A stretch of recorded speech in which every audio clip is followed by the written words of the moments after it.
The test is in 4 parts: Part 1, Part 2, Part 3, and Part 4. Now look at Part 1. Part 1.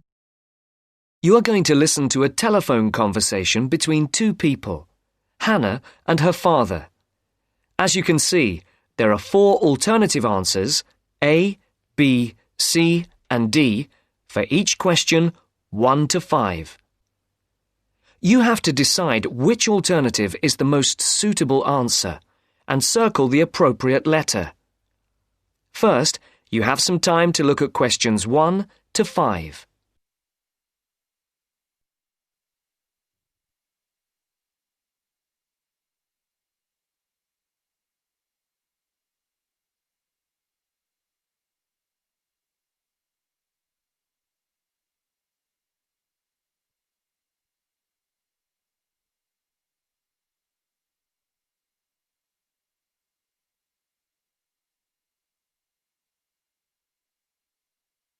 Now listen to the first part of the conversation and answer questions 1 to 5.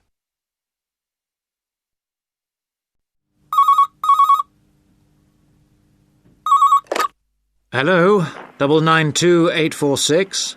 Dad, is that you? Hannah? Dad, I'm phoning... The line isn't very clear. Yes, I know. I'm on a mobile and the signal isn't very good. I'll see if I can move. Is that any better? Yes, that's much better. Just don't move. I'll try not to. Have you found a place to live yet? Yes, I think I have at last. Wonderful. I'm relieved because I'm fed up looking.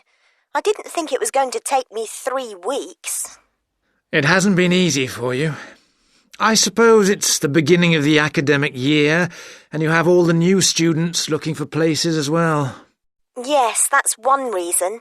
But this place is also full of new technology companies, and there are lots of young people looking for somewhere to live. And you know what that means. Higher rents as well.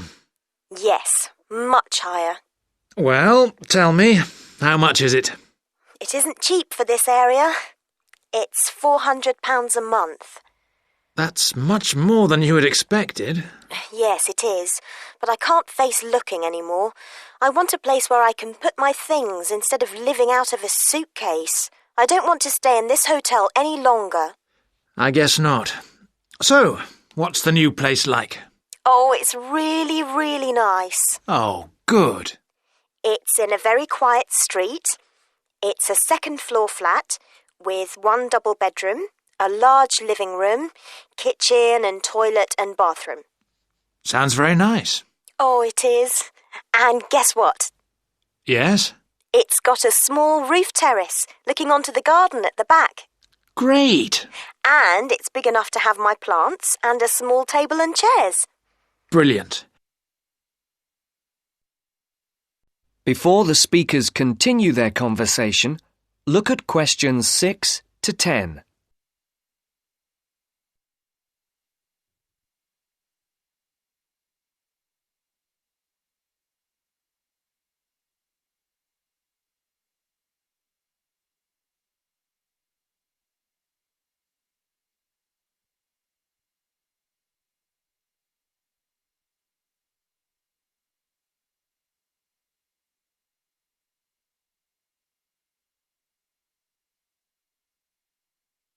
As you listen to the second part of the conversation, complete the numbered spaces 6 to 10. For questions 8 to 10, write no more than 3 words for each answer. Now, what's the address? It's 22B White Hart Road. 22E. No, 22B. B for banana. Right. And it's White Hart Road? Yes? And the postcode? Oh, I don't think I've got it. OK. No, here it is. It's EX15 9RJ. This line is bad. Is that EX50? No, it's EX15. OK. I don't think I know the road. It's a side road, But you do know the area because it's off Garrett Lane. Oh, right. Which end? The other end from the stadium? So, it won't be too noisy then? You can still hear it from here when there's a match on. When are we going to see you? Well, I was going to come down on Friday evening after work, and then we could bring my things by van on Saturday afternoon. I want to move all of my stuff out, to give you and Mum more space. We'll need to hire a van then. It's okay. I'll pay for it. No, don't worry. It'll be a gift from your mum and me. Oh, Dad, it's okay. No, I won't hear of it. We'll pay. All right. Thanks, Dad. And if you're taking everything, we might need to hire a container lorry. Oh, Dad! I'm only joking. I know. I'll hire the van for the Saturday then. I can pick it up first thing in the morning. Right. And then return it in the evening. Are you sure you don't want to stay overnight? No, I'd best get back the same day. You know what your mum's like. She'll only worry. If I remember rightly, it's about 3 hours by road? Yes, roughly. Well, if we leave by lunchtime, we'll be there mid-afternoon. Okay. Then a couple of hours to unpack. Then? We could go to a nice restaurant round the corner. Definitely. My treat. You're on. But I'll have to be away by about 7:30-ish. Okay. Right then. Mum wants to have a word. I'll see you Friday. Bye, Dad. I'll hand you over to her. Bye. That is the end of part 1. You now have half a minute to check your answers.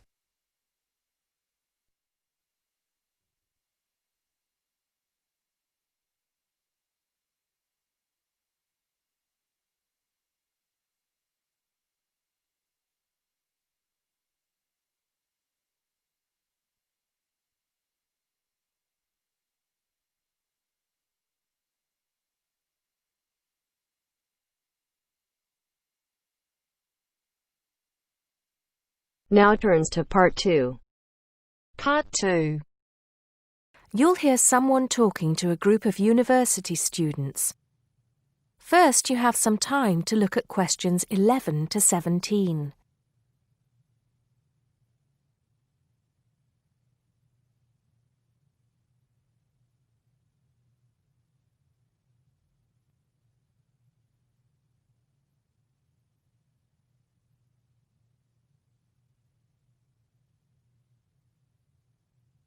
Now listen carefully and answer questions 11 to 17.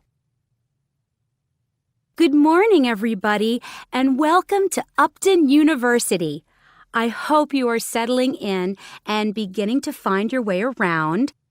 I know how confusing it can be when you start life at university, and that's why we have Freshers Week to help you find your feet. Before I go any further, I should perhaps introduce myself. My name is Sally Jackson, and I am the Secretary of the Students' Union, which has organized this week of events for you. You will usually find me in the office on the first floor of this building when I'm not attending lectures. Anyway, down to business. Of course, there are a few things that you are obliged to get done during your first week here. But once you've opened a bank account, if you haven't got one already, seen your director of studies to discuss which courses you are going to take, and signed up with a doctor, there will be plenty of time left to enjoy the events we have arranged for the week. And have we got a lot lined up for you? Throughout the week from Monday to Friday, every morning starting at 10 a.m., there will be orientation and welfare events. These will include tours of the campus, which, as you have probably noticed, is the size of a small town with 9,000 residential students, as well as sessions on developing study skills. We also have tours of Upton itself arranged for you, with a bus leaving from outside this building every afternoon at 5 o'clock. There are a number of interesting things to do and see in and around Upton, so you can expect visits to the castle and museum as well as the popular Ghost Walk. You'll need to sign up for this one, as numbers are limited. Just put your name on the list on the notice board in the entrance lobby. An important event is scheduled for Monday, that's the day after tomorrow, when we will be holding the academic fair. This is an opportunity for you to speak to students and academic staff about the courses that are on offer. The academic fair starts at 1 o'clock, by the way. There are a couple of other fairs that I think will interest you. First of all, we have the Societies Fair on Tuesday the 16th, which I think is an absolute must. You might not believe it, but the university has over 150 societies and sports clubs you can sign up for, so you are sure to find something of interest to you. That also starts at 1 o'clock, and it will be here in the Union Building. Also in this building is the Trade Fair on Wednesday from 2 until 5 in the afternoon. This one might sound a bit strange because you will find a load of banks and other businesses here trying to get your custom. You will find plenty of bargains and, best of all, a lot of the businesses give away stuff for free. Before you hear the rest of the talk, you have some time to look at questions 18 to 20.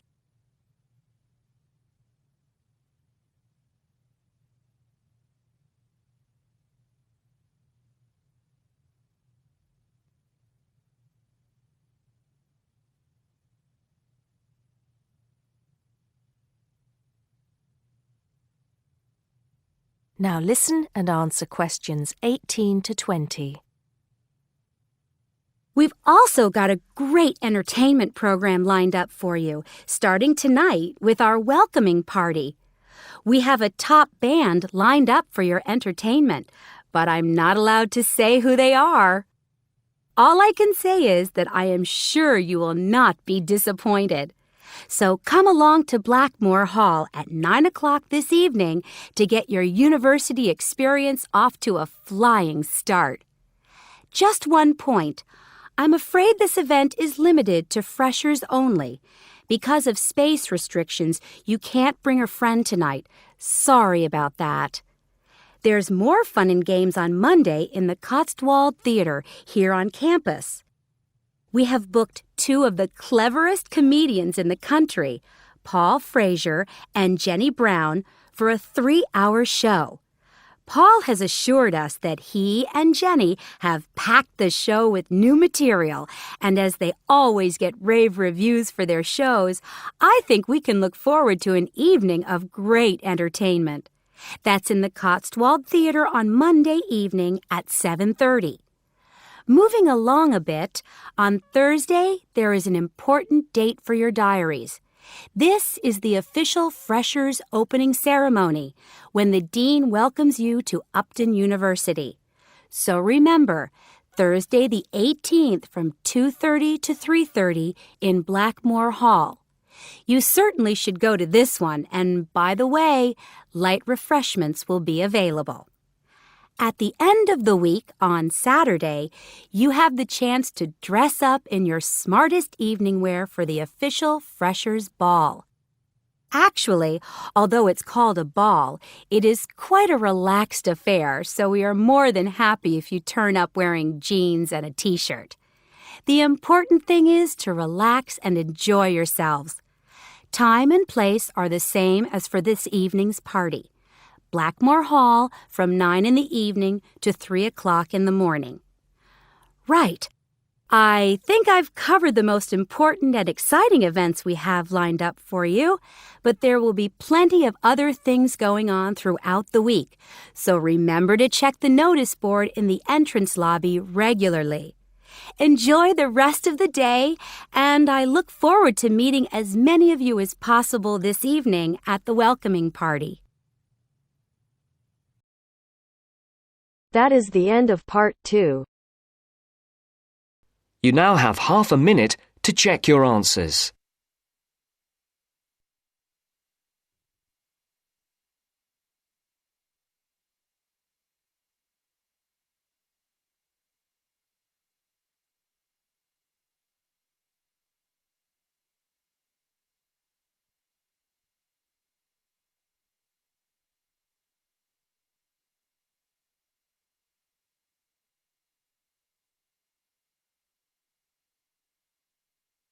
Now turns to Part 3.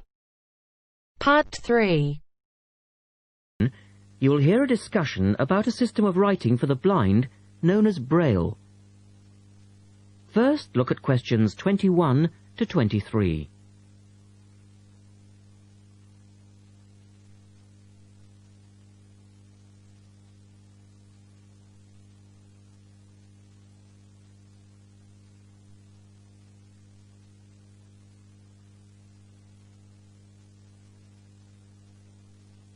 Now listen to the first part of the discussion and complete the notes for questions 21 to 23.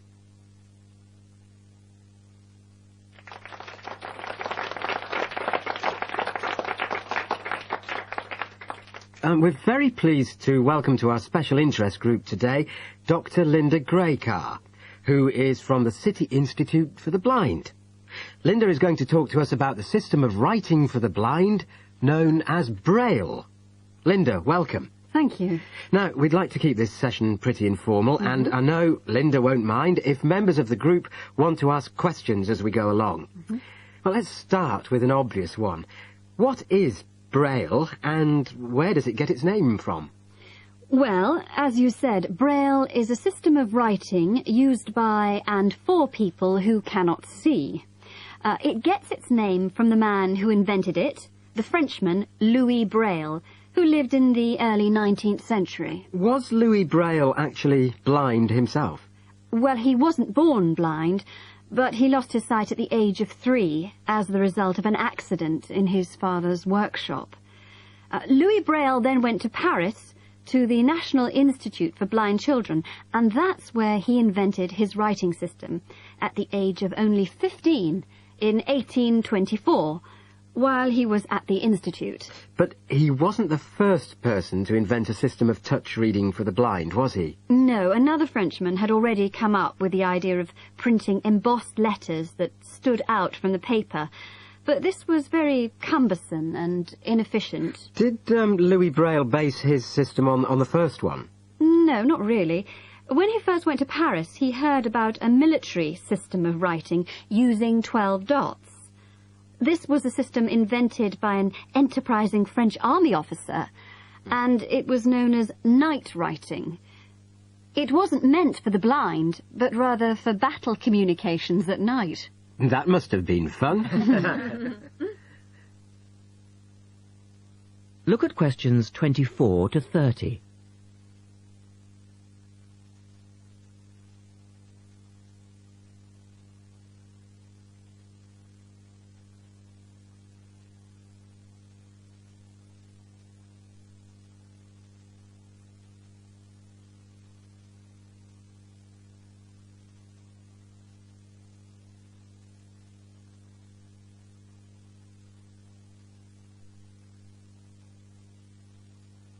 Listen carefully and answer questions 24 to 30.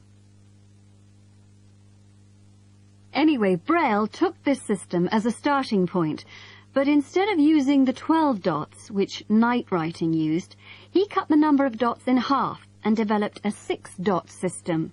Can you give us a little more information about how it works? Well, it's a system of touch reading, which uses an arrangement of raised dots called a cell. Braille numbered the dot positions 1, 2, 3 downward on the left and 4, 5, 6 downward on the right. The letters of the alphabet are then formed by using different combinations of these dots. Yes? So, is the writing system based on the alphabet, with each word being individually spelt out? Well, it's not quite that simple, I'm afraid. For instance, the first 10 letters of the alphabet are formed using dots 1, 2, 4 and 5. But Braille also has its own short forms for common words. For example, B for the word but and H for have. There are many other contractions like this. So you spell out most words letter by letter, but you use short forms for common words? Yes. Though I think that makes it sound a little easier than it actually is. And was it immediately accepted? I mean, did it catch on straight away? Well, yes and no. It was immediately accepted and used by Braille's fellow students at the school, but the system was not officially adopted until 1854, 2 years after Braille's death. So official acceptance was slow in coming. I suppose it works for all languages which use the Roman alphabet. Yes, it does, with adaptations, of course. Can it be written by hand, or do you need a machine to produce Braille? Well, you can write it by hand onto paper with a device called a slate and stylus. But the trick is that you have to write backwards, from right to left, so that when you turn your sheet over, the dots face upwards and can be read like English from left to right. Oh, I see. But these days, you'd probably use a Braille writing machine, which is a lot easier. And tell us, Linda, is Braille used in other ways, other than for reading text? Yes, indeed. In addition to the literary Braille code, as it's known, which of course includes English and French, there are other codes. For instance, in 1965, they created a form of Braille for mathematics. I can't imagine trying to do maths in Braille. Yes, that does sound difficult, I agree. And there's also a version for scientific notation. Oh, and yes, I almost forgot. There is now a version for music notation as well. Well, thanks, Linda. That was most interesting. Now, does anyone have any last questions? Yes. Roughly how long does it take to learn to read Braille?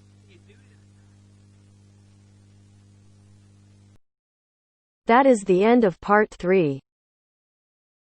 You now have half a minute to check your answers.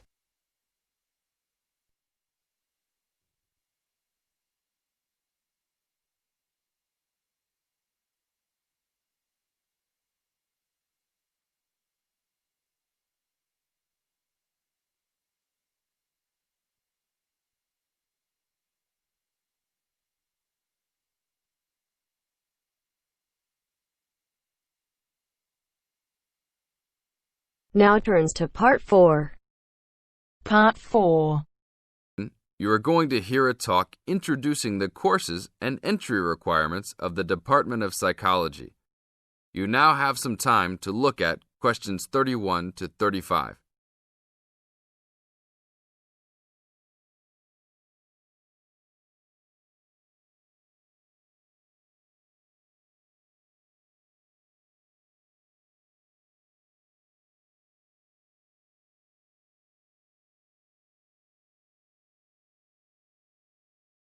Now listen to the first part of the talk and answer questions 31 to 35. Good morning and welcome to the Department of Psychology's Information Day for new and intending students. I'm the head of the department and today we plan to give you a clear idea of the main courses we offer, their entry requirements, duration, and the types of jobs you might obtain after gaining these qualifications. During the course of the day, I hope you will take the opportunity to talk to staff and attend information sessions for particular courses that may interest you. Some of these courses are open to school leavers, but some have particular entry requirements, so it is important to note these. Firstly, the Certificate in Psychology is offered as a 6-month course for those wanting a general introduction to the subject for personal or work-related purposes. There are no specific entry requirements. At undergraduate diploma level, we provide a 1-year diploma in psychology course, designed for those already in employment, whose work and previous training is not in psychology. There are no particular entry requirements, and students in this course usually take it to help them progress into their careers. For a major in psychology, we offer a 3-year degree course called a Bachelor of Arts, after which students can go on to take other courses if they want to specialise in psychology. The only requirement for this course is the usual undergraduate admission to university. Now, for the more specialised courses in psychology, we offer a master's degree to be taken over 18 months. This can be by research or coursework, but entry to this programme is only through first gaining a degree in psychology. That means you must have a degree majoring in psychology. And lastly, for those wanting clinical qualifications at postgraduate level, we offer a diploma in clinical psychology over a 12-month period, usually called Clinical Psychology Diploma, for short. The minimum entry requirement for this programme is an appropriate honours degree. Now look at questions 36 to 40.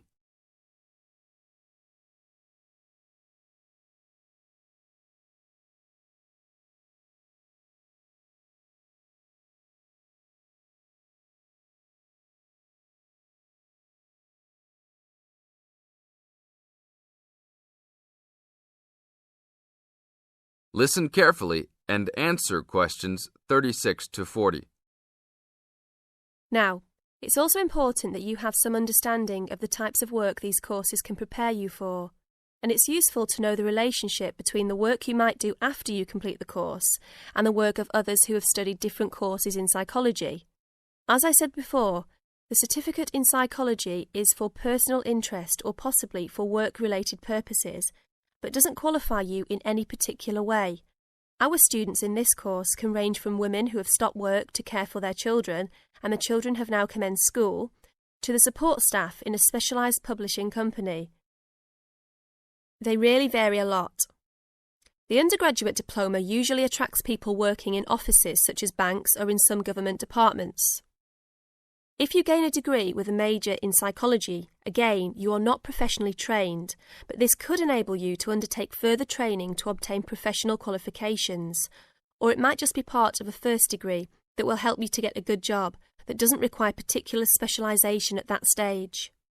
After completing a master's degree, you would expect to have some specialisation, perhaps in research or on a particular aspect of psychology, such as child development.